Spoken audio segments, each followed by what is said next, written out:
Iran ইসরায়েলের সংঘাত যখন প্রতিদিনই ভয়াবহতা ছড়াচ্ছে, তখন যুক্তরাষ্ট্র তার সবচেয়ে শক্তিশালী সামরিক প্রতীক পাঠাতে শুরু করেছে যুদ্ধপ্রবণ অঞ্চলে। পরমাণু শক্তিচালিত বিশালাকৃতির এবং মার্কিন নৌবাহিনীর গর্ব ইউএসএস জেরাল্ড আর ফোর্ড এই যুদ্ধজাহাজ এখন যে কোনো সময় ইরানের দিকে রওনা হতে চলেছে। $13 বিলিয়ন বিশাল এই রণতরী কেবল একটি শক্তির প্রদর্শন নয়, এটি আসন্ন যুদ্ধের সরাসরি বার্তা। নিউ ইয়র্ক টাইমস ও সিএনএনের প্রতিবেদনে বলা হয়েছে, এটি আগামী সপ্তাহের মধ্যেই ইউরোপের মাধ্যমে পূর্ব ভূমধ্যসাগরে গিয়ে পৌঁছবে। উদ্দেশ্য একটাই, ইরানকে ঘিরে যুক্তরাষ্ট্রের সর্বোচ্চ প্রস্তুতি নিশ্চিত করা।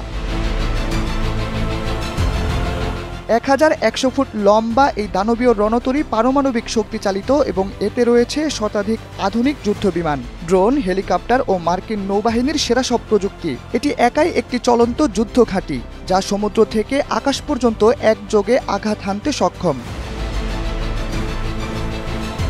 ইতোমধ্যেই পারস্য উপসাগরে অবস্থান করছে ইউএসএস কার্ল ভিনসন এবং দক্ষিণ পূর্ব এশিয়া থেকে চলতি সপ্তাহেই পাঠানো হয়েছে ইউএসএস নিমিটজ। এখন এই তৃতীয় রণতরী ফোর্ড যুক্ত হওয়ায় মধ্যপ্রাচ্য জুড়ে মার্কিন যুদ্ধতরীর সংখ্যা হল 3টি, যা একসঙ্গে উপস্থিত থাকা মানে আকাশে সমুদ্রে সর্বাত্মক সামরিক নিয়ন্ত্রণ কায়েম করা।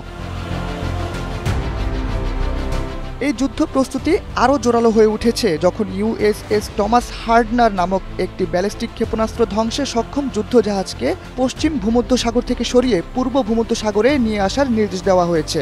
আরও একটি ক্ষেপণাস্ত্র ধ্বংসকারী জাহাজ ইতোমধ্যেই রওনা হয়েছে, যাতে হোয়াইট হাউসের নির্দেশ মাত্র তা ইরানকে লক্ষ্য করে অবস্থান নিতে পারে।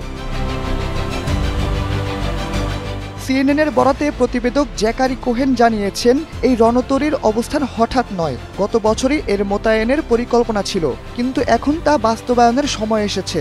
ইরান ইসরায়েলের যুদ্ধের মধ্যে এই প্রস্তুতিকে যুক্তরাষ্ট্রের লাস্ট ওয়ার্নিং বা চূড়ান্ত সতর্কতা হিসেবে দেখছেন বিশ্লেষকরা। বাহরাইনের মার্কিন ঘাঁটি থেকেও সরানো হয়েছে কয়েকটি যুদ্ধজাহাজ। সামরিক সরঞ্জাম পুনর্বিন্যাস করা হচ্ছে পুরো অঞ্চলে। কুয়েত, কাতার, সংযুক্ত আরব আমিরাত সহ একাধিক উপসাগরীয় ঘাঁটিতে উচ্চ সতর্কতা জারি করা হয়েছে। মার্কিন ঘাঁটিগুলোতে রাতভর যুদ্ধের প্রস্তুতি চলছে। বিশ্লেষকরা বলছেন, এটা আর কূটনৈতিক কোনো চাপ নয়, এটি সরাসরি যুদ্ধ সম্ভাবনার প্রস্তুতি। জেরাল্ড আর ফোর্ডের আগমন মানে শুধু সামুদ্রিক নিয়ন্ত্রণ নয়, এটি মধ্যপ্রাচ্যের আকাশে আমেরিকার প্রতাপ বিস্তার। আর তা যদি সংঘাতের মধ্যে ঢুকে পড়ে, তাহলে তেহরান তেল আবিবের যুদ্ধ সরাসরি যুক্তরাষ্ট্রের সঙ্গে সংঘর্ষে গড়াতে পারে।